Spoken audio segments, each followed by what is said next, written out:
Oke, teman-teman, kita masuk ke materi selanjutnya yaitu mengenai tips memilih nama domain untuk websitenya teman-teman. Oke. Jadi ada beberapa tips yang saya akan ajarkan bagaimana sebaiknya teman-teman memilih nama domain yang tepat untuk websitenya teman-teman. Oke. Kita langsung lanjut ke slide berikutnya. Nah, di sini ada 3 tips yang bisa teman-teman terapkan untuk menentukan nama domain. Oke. Yang pertama, pilihlah nama domain yang menggambarkan isi konten dari websitenya teman-teman atau yang menggambarkan produk yang teman-teman jual di website itu. Misalkan, misalkan untuk kontennya teman-teman mengenai eh, traveling gitu ya. Oke, mengenai traveling. Jadi sebaiknya teman-teman pilih nama domain yang ada kaitannya dengan traveling. Misalkan www.travelingku.com misalkan seperti itu ya. Kemudian traveling ala nama teman-teman gitu ya. Misalkan traveling ala wawan.com gitu misalkan ya. Jadi usahakan yang menggambarkan isi konten dari websitenya teman-teman. Kalau misalkan kontennya itu mengenai traveling, yang di dalam websitenya itu nanti berisi tentang misalkan tips melakukan traveling ke Jogja gitu misalkan ya. Eh, 10 destinasi wisata yang wajib kamu kunjungi di tahun 2020 misalkan. Nah, itu kan konten-konten yang berhubungan dengan traveling atau wisata gitu ya. Nah, jadi sebaiknya teman-teman pilih nama domain yang ada hubungannya atau menggambarkan isi konten dari websitenya teman-teman. Kemudian selanjutnya produk. Misalkan teman-teman ingin menjual eh, kita kembali lagi ke website traveling tadi ya. Nah, misalkan teman-teman di website itu nantinya akan menjual produk eh, yang berhubungan dengan traveling, misalkan tas gitu ya, tas traveling. Itu kan ada tas yang khusus untuk traveling gitu ya, yang fungsinya itu bisa memudahkan ketika di dalam perjalanan gitu ya. Nah, itu bisa teman-teman gunakan sebagai nama domain. Misalkan jual trust sorry jual traveling.com gitu misalnya. Nah, itu kan ada kaitannya dengan produk yang teman-teman jual. Tujuannya untuk apa? Tujuannya adalah untuk mempermudah ketika teman-teman melakukan promosi atau melakukan pemasaran websitenya teman-teman. Jadi orang yang akan berkunjung ke websitenya teman-teman, ketika mereka mengetikkan nama domainnya itu sudah ada gambaran gitu ya. Oh, ini websitenya kayaknya tentang traveling. Kalau misalkan nama domainnya jual traveling.com, si pengunjung akan ada gambaran nih di kepalanya gitu ya. Oh, ini kayaknya website ini menjual tas traveling deh gitu ya. Coba saya mau cek produknya apa gitu. Tasnya yang kayak gimana gitu. Nah, itu bisa memudahkan teman-teman gitu ya. Itu yang tips yang pertama. Kemudian yang kedua, pilihlah nama domain yang mudah diingat gitu ya. Nah, ini masih ada kaitannya dengan yang pertama tadi, tips yang pertama, misalkan jual tas traveling.com. Nah, itu kan gampang diingat ya. Jadi kalau si pengunjung itu akan membeli sebuah tas traveling, ya mereka pasti akan mengetikkan kata kunci tas traveling. Nah, harapannya ini juga ada kaitannya dengan teknik SEO, teman-teman. Jadi, tas traveling itu kan kata kunci ya. Jadi, kata kunci di sebuah website gitu ya. Jadi, urutannya tuh seperti ini. Ketika ada orang yang ingin, jangan jauh-jauh deh, jangan orang lain. Teman-teman sendiri deh, ketika teman-teman ingin membeli sebuah produk, terus kemudian teman-teman belum tahu nih mengenai produk itu, teman-teman akan cari informasinya melalui Google kan. Teman-teman misalkan mau beli tas traveling, pasti teman-teman akan mengetikkan kata kunci jual tas traveling di Jogja gitu misalkan ya. Kalau teman-teman kebetulan tinggalnya di Jogja gitu ya.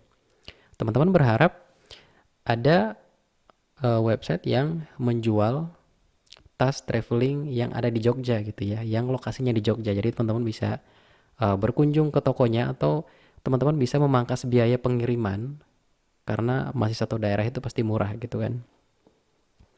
Nah, ini pilihlah nama domain yang mudah diingat. Jadi gampang dilafalkan, gampang diketikkan gitu ya. Sebaiknya pilih nama domain yang seperti itu. Dan ini masih ada kaitannya juga dengan yang pertama tadi. Kalau teman-teman di tips yang pertama sudah menemukan nama domainnya, pastikan lagi nih di tips yang kedua.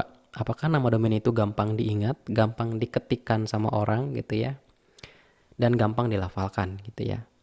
Oke, itu tips yang kedua. Tips yang ketiga adalah pilihlah ekstensi atau gunakan ekstensi domain yang sudah familiar. Kalau yang paling umum itu adalah .com. Jadi orang kalau berhubungan dengan website itu pasti ya .com gitu ya. Jadi sebaiknya gunakan yang familiar, yaitu .com gitu ya. Kalau teman-teman misalkan mau gunakan ekstensi yang lain ya silakan gitu ya. Tapi saran saya gunakanlah .com karena lebih familiar gitu, lebih gampang dikenal orang, dan orang tuh taunya kalau website ya .com gitu. Jadi silahkan sebaiknya gunakan uh, ekstensi yang familiar gitu ya. Nah, ini mengenai ekstensi ini kan sudah kita bahas ya di video-video sebelumnya. Ada .com, .net, .co.id dan lain sebagainya, ada banyak gitu ya. Oke, jadi kilas balik. Untuk tips yang pertama, pilihlah yang menggambarkan isi atau konten dari websitenya teman-teman atau produk yang teman-teman jual melalui website itu.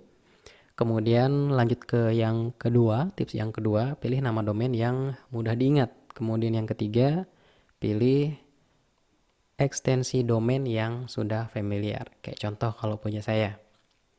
Punya saya kan isi kontennya itu mengenai belajar website atau belajar blog gitu ya. Nah, jadi saya memilih nama domain belajarblogOnline.com gitu ya. Jadi gampang diketikkan, gampang diingat orang, dan saya juga menggunakan ekstensi domain yang familiar yaitu .com gitu ya. Nah, sampai di sini teman-teman sudah memahami gambaran besar sebelum teman-teman lanjut ke materi selanjutnya gitu ya. Jadi teman-teman di sini sudah mengenal mengenai WordPress itu apa, kemudian alasan kenapa sih WordPress.org itu membutuhkan domain dan hosting gitu ya. Nah, selanjutnya juga teman-teman di materi ini diajarkan bagaimana cara memilih nama domain untuk websitenya teman-teman gitu ya. Oke, di materi selanjutnya ini akan langsung ke tahap action atau tahap prakteknya. Jadi teman-teman silahkan disiapkan untuk budgetnya karena kita akan melakukan proses instalasi WordPress di hosting. Jadi teman-teman silahkan pilih dulu hostingnya. Jadi siapkan dulu anggarannya, kemudian tentukan nama domainnya gitu ya. Nah, baru teman-teman nanti bisa lanjut ke step-step selanjutnya. Oke, kali ini saya akan mempraktekkan bagaimana teman-teman mengecek domain apakah itu masih tersedia atau tidak, karena di video-video sebelumnya saya juga sudah menerangkan mengenai domain. Jadi kalau teman-teman menentukan nama domain itu langsung dicek gitu ya, apakah nama domain itu masih tersedia atau masih bisa teman-teman pakai, atau apakah nama domain itu sudah tidak tersedia, artinya sudah digunakan oleh orang lain gitu ya. Oke, caranya adalah teman-teman buka Google Chrome atau teman-teman juga bisa pakai Mozilla Firefox atau yang lainnya. Teman-teman langsung ketik aja niagahoster.co.id seperti ini, kemudian enter. Nah, selanjutnya di sini teman-teman akan mengecek ketersediaan domain ya. Oke. Misalkan di sini teman-teman ingin mengecek ketersediaan domain jual tas traveling.com ya. Nah, teman-teman langsung aja ke menu domain ini. Ini mungkin tampilannya akan berbeda-beda karena niagahoster.co.id ini akan selalu melakukan update tampilan websitenya gitu ya. Tapi disesuaikan aja. Intinya teman-teman cari di sini menu domain. Oke, diklik. Nah, selanjutnya teman-teman tinggal diketikkan aja nama domainnya berikut dengan ekstensinya. Nah, di sini secara default ekstensinya akan .com karena ini yang paling familiar gitu ya. Nah, teman-teman kalau mau pilih ekstensi yang lain silahkan tinggal dipilih aja. Di sini ada .id, .xyz, .co.id, .net, .org. Kemudian ada banyak nih ke bawah. Ada sch.id, ada .online gitu ya. Oke, di sini saya akan menggunakan .com. Kita coba cek nama domain, misalkan jual tas traveling.com gitu ya. Oke, kita cek. Kita coba lihat. Oke. Nama domain jualtastraveling.com ini masih tersedia, teman-teman. Artinya ini masih bisa teman-teman gunakan. Nah, kalau yang tidak tersedia ini contohnya seperti ini. Misalkan belajar blog online.com gitu ya. Nah, ini kan sudah saya pakai. Nah, kita coba lihat nih, apakah masih tersedia.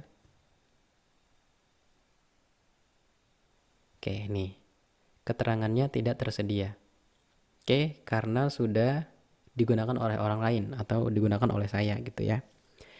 Nah, itulah kenapa di video sebelumnya saya menerangkan bahwa nama domain itu unik. Jadi di belantara internet itu hanya teman-teman yang punya, hanya satu orang yang punya gitu ya. Ini kan untuk belajar blogonline.com, ini saya yang pakai.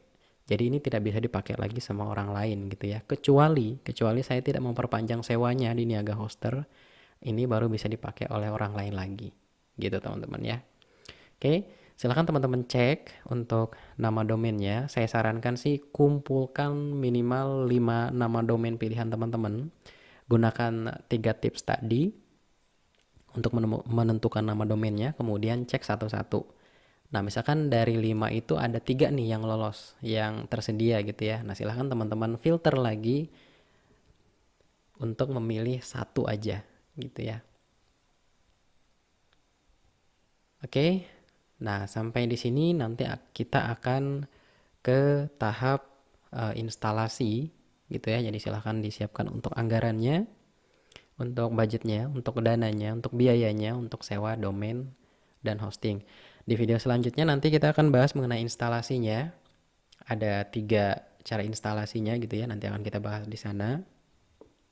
Kemudian saya juga akan membahas mengenai bagaimana cara mendapatkan domain gratis di tahun pertama gitu ya di Niaga Hoster. Kemudian teman-teman juga dapat diskon sebesar 5% gitu ya. Itu kan lumayan. Nah, nanti akan saya ajarkan caranya. Nah, untuk materi ini sampai di sini dulu. Kita lanjut ke materi selanjutnya.